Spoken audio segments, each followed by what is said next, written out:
Hello, my name is Sebbi and welcome back to the coffee break in Minecraft. Today is Wednesday, November 17th, 2021. The cat seems to be hungry again. I need to run downstairs to get a fresh cod for the cat. Hey you interested in that cod? Yes? Alright, here you go. Alright, cat is purring, cat is satisfied. This means I can step outside and check if we are safe to start the episode. Yeah, it looks safe. It looks safe, so... Ooh, ow! It does not look safe. Sneaky! Sneaky skeleton! Sneaky skeleton in my pond. And the salmon did not warn me. That's not fair. Alright. Alright, got that one. Hey, you, salmon. Why did you not warn me? That's not fair. This was a surprise. Suddenly a skeleton in my pond. Alrighty then.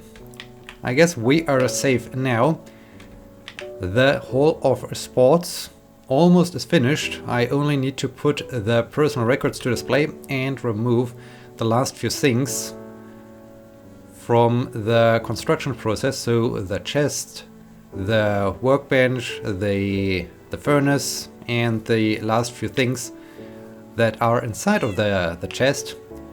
Let's do this. Let's start with this. Afterwards, I like to connect the Hall of Sports to the path. I might start this today. However, before I do this, I also like to try out what happens if I try to grow some crops in the mine. The spot next to the ship seems to be a little bit too far away for the crops to grow, and so the farming process wouldn't be so efficient. And oh dang it, I should have left the bow upstairs in the tower, but okay, then I guess I do have to carry that bow around. I can store other things in the house because I really like to finish the transportation process of all the various remaining things at the Hall of Sports in one go. Okay, can I leave something else behind? Well, I think I can just leave this bow and the boat here. Maybe my fishing rod. Guess I will keep the steak. Yeah, I think this is okay. I think with this empty inventory, I should be able to get everything back home.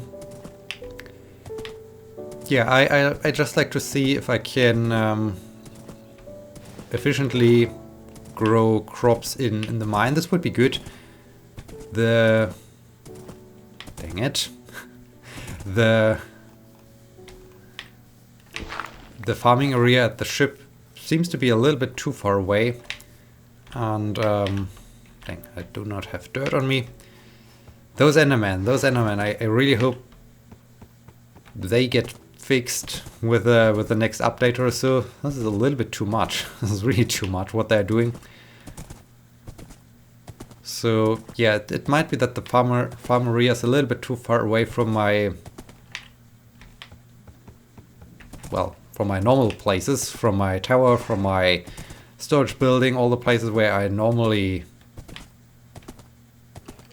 move around, and so they are most likely not growing. Today, as said, is Wednesday, so normally it would be a day with teaching, but for some reason today also is... Dang it. Today also is a holiday that actually is not a holiday in the state of Bavaria, I guess, because I still do have to work, but the students don't have courses. So to make long story short, I do not have to do teaching today. Woo! This is great. It's really amazing. So 1 day of no teachings, that's cool. That's really amazing. The downside is, since I'm doing those Q&A sessions, I might get even more questions next week when I have to do a Q&A session for 2 weeks. I hope it will be not too much. I hope it will be all right with the amount of questions. We will see. We will see how next week pans out. But for this week, I am free. I am free. No teaching.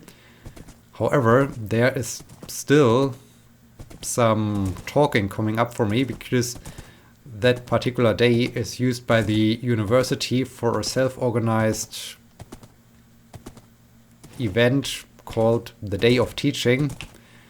So they ask those who do innovative teaching and so on if they want to give a workshop or a talk or something like this, so that everybody else who's also doing teaching and so on can learn something new.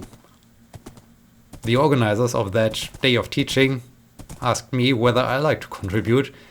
For some reason they found out that I did this seminar, this teaching and learning with virtual reality and augmented reality seminar, and they found it pretty interesting, and so they asked me whether I like to contribute, and for some reason I agreed.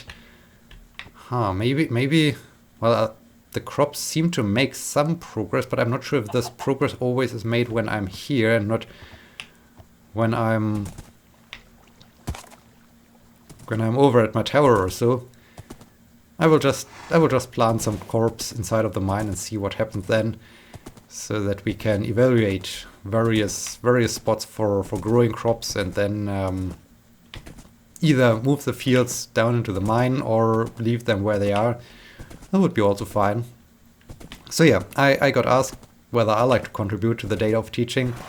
For some reason I agreed, and now I guess I have to give a talk on something. Well, something is already settled because I had to send them the title of my talk, and I decided to call the talk the 2 levels, the 2 layers of interdisciplinary teaching and learning.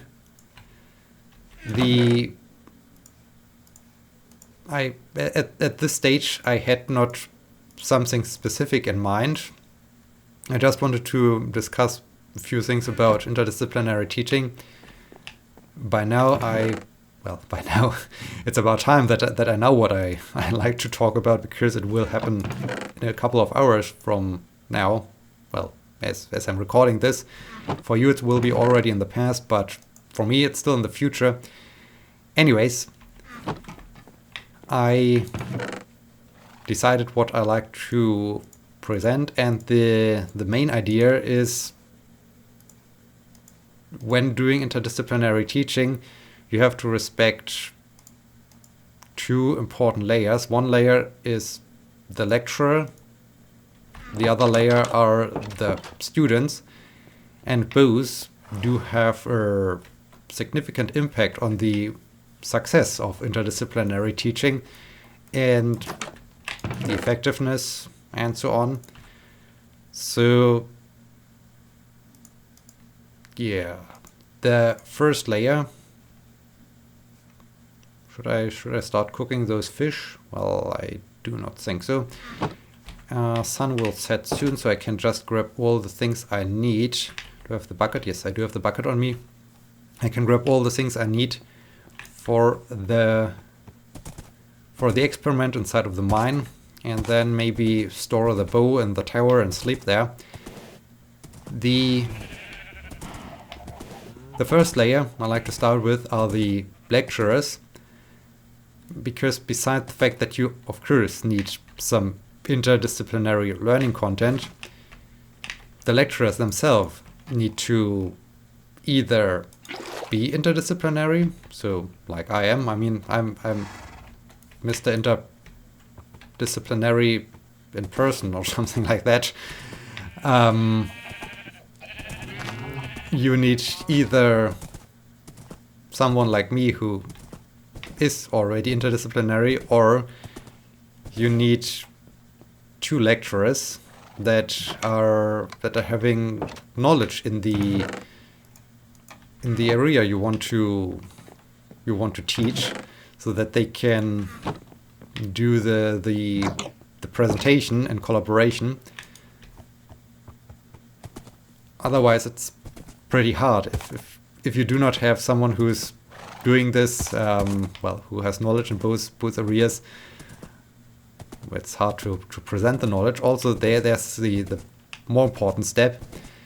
They need to have an understanding for the other discipline, either by collaborating and by talking about it, or by having the experience themselves, as otherwise it might be hard for them to really address the students. This is the next important aspect of the lecturer's level. You need to raise the awareness, the understanding for the foreign discipline, basically. I mean, of course, you know why you're studying your primary discipline, but sometimes it might not be as apparent as it should be why the other discipline could also be beneficial for you. So to really deal with this problem or with this challenge, the lecturers should be aware of the other discipline, and so be able to provide examples, questions, ideas, concepts that will convince the students and show them why interdisciplinary work is important for them. So that's definitely important. Also, by collaborating and by if they do have to collaborate, they can also learn a little bit some kind of interdisciplinary competence, I like to call it. It's something I guess I mastered already. Everything, since my days as a bachelor student, I think I was just doing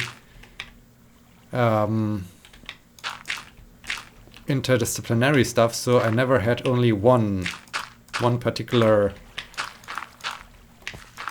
topic. I was always in the middle of the disciplines.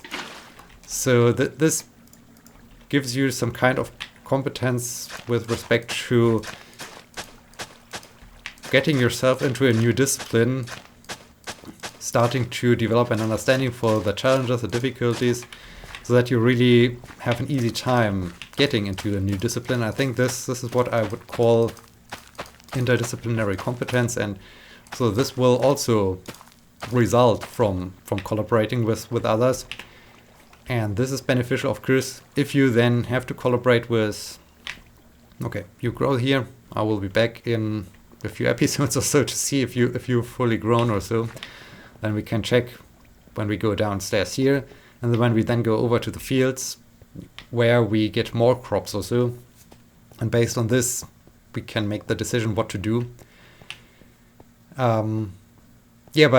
By just collaborating, you can maybe come up also with some creative research ideas. So it would be beneficial for the educators, for the lecturers, to develop this interdisciplinary competence and to have an understanding, especially for conveying the idea. And finally, they need to motivate the entire learning process with a complex problem, a problem that requires the application of the interdisciplinary methods, so that to solve the problem, the main problem that is overarching for the entire course,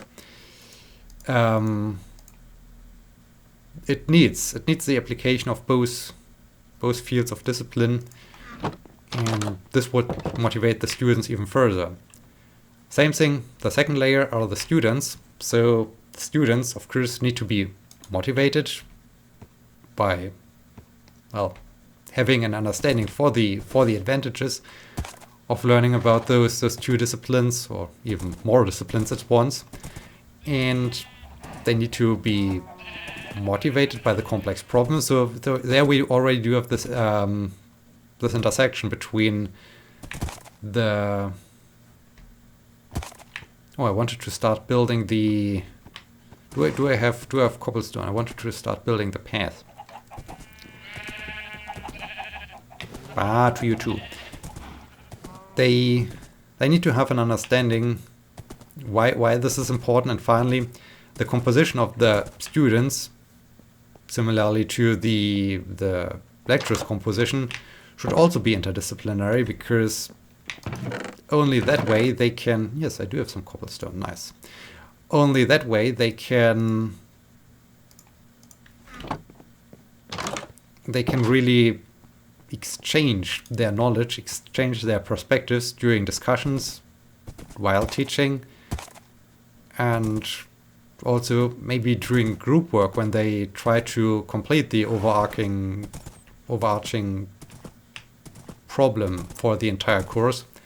And only by respecting those two layers, that you do have an interdisciplinary layer on the lecturer side and an interdisciplinary layer on the student side, you can have effective and efficient interdisciplinary teaching, because only that way you do have really a true exchange of the knowledge, and it helps everybody.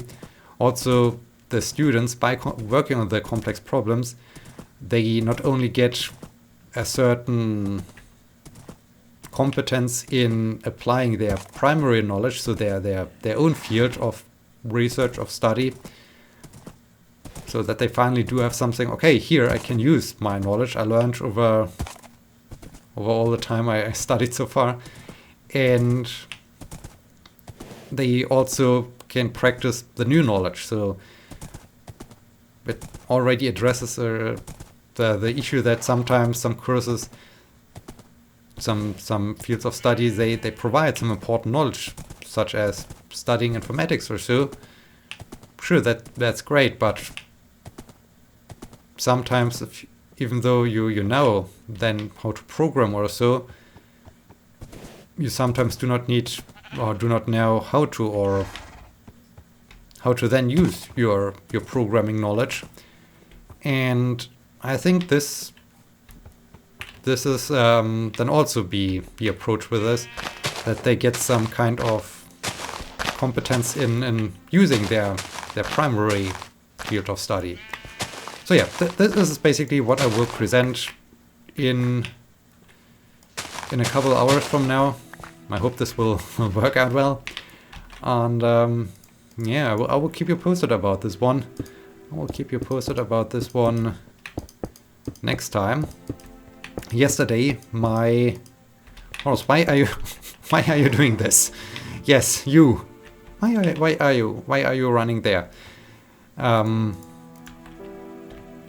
Yesterday, my new running shoes, or well, one pair of my new running shoes arrived. I wanted to order the other pair of running shoes. I wanted to get two, but then I saw on their website, hey, we offer some Black Friday deals when Black Friday hits us. And I was thinking,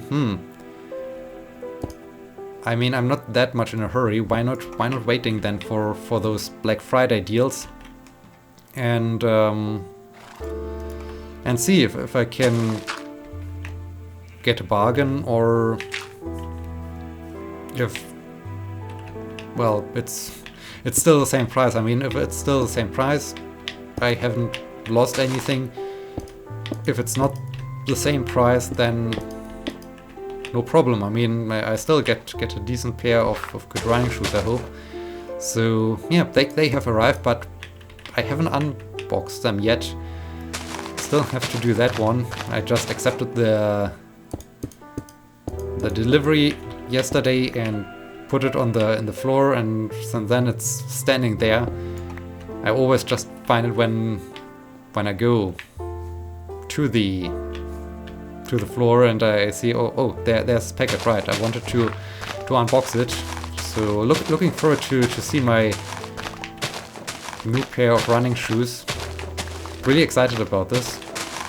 They look cool. I went for a different model, a different color than I initially wanted. They offer this type of running shoe in two color variations. The one I chose, no, well, the one I wanted to have was a little bit more greenish, grayish or something like this, where I thought, okay, this is perfect color for using the shoe during the winter time when we do have those muddy roads again. But unfortunately it was sold out in my size, so I went for a different color. The color looks even better, but there are so many white elements, so I will be sad. I will be very sad when winter and the mud hits us again. Poor shoes.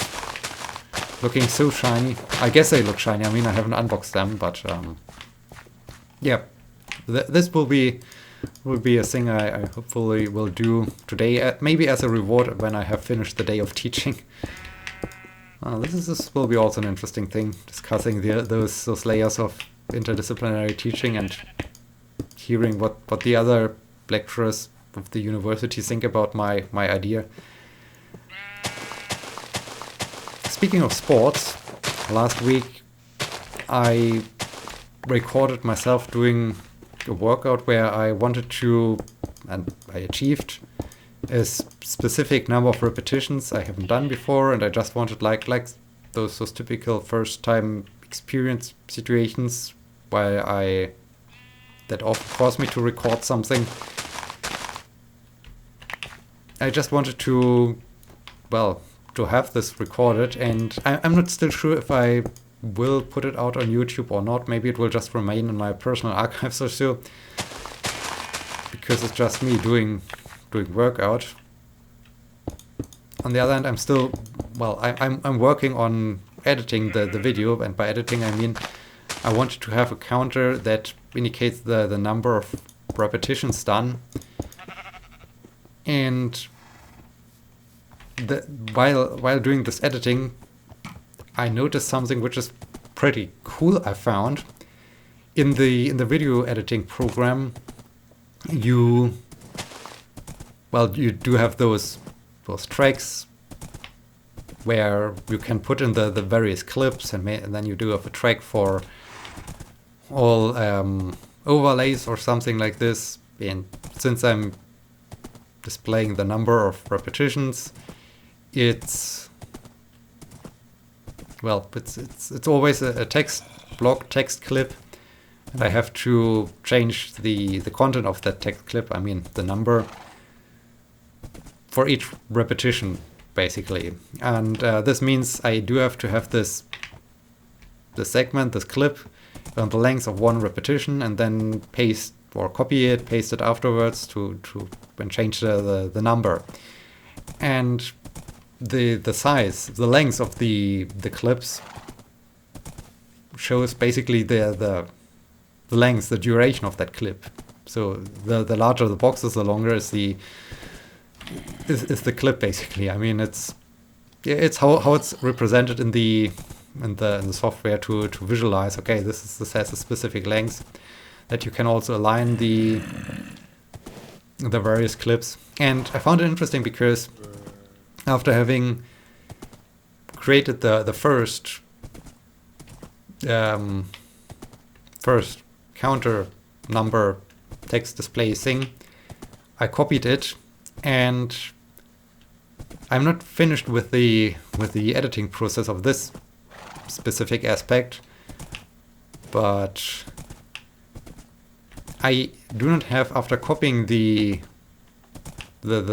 text clip, have not to adjust the length of this clip by more than a creeper. Zombie! Owie. Hi.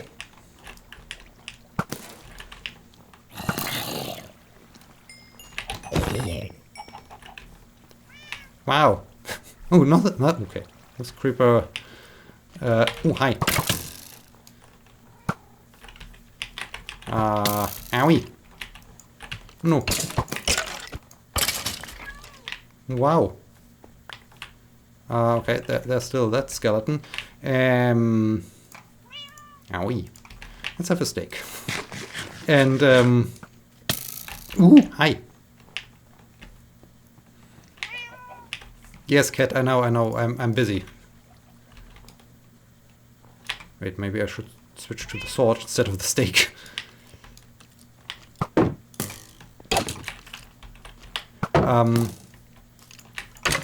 So yeah, each time I basically just copied over this text clip thing, and I rarely had to adjust it. I mean, I never adjusted the length of it by more than a second. Normally it was just half of a second or so of difference between each repetition and the length of the repetition. And I found this super interesting, how consistent I am and how steady my performance is. I mean, that's really, consistency is key. And I mean, it's a lot of repetitions, and I was really amazed by the fact that, okay, I'm just copying over this clip, and I only have to adjust the clip by a few frames or so, not by seconds or so, despite the fact that, hey, I'm doing this now for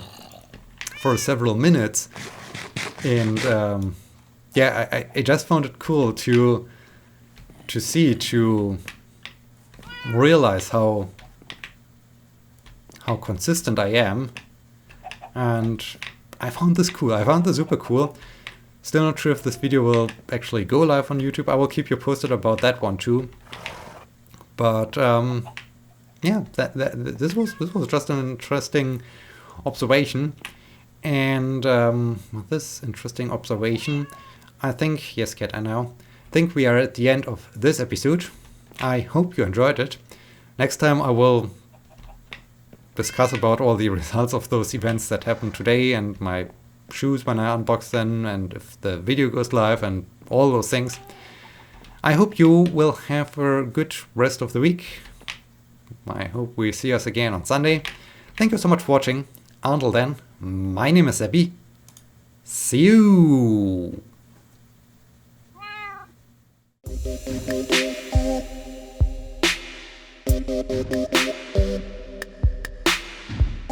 Thank you.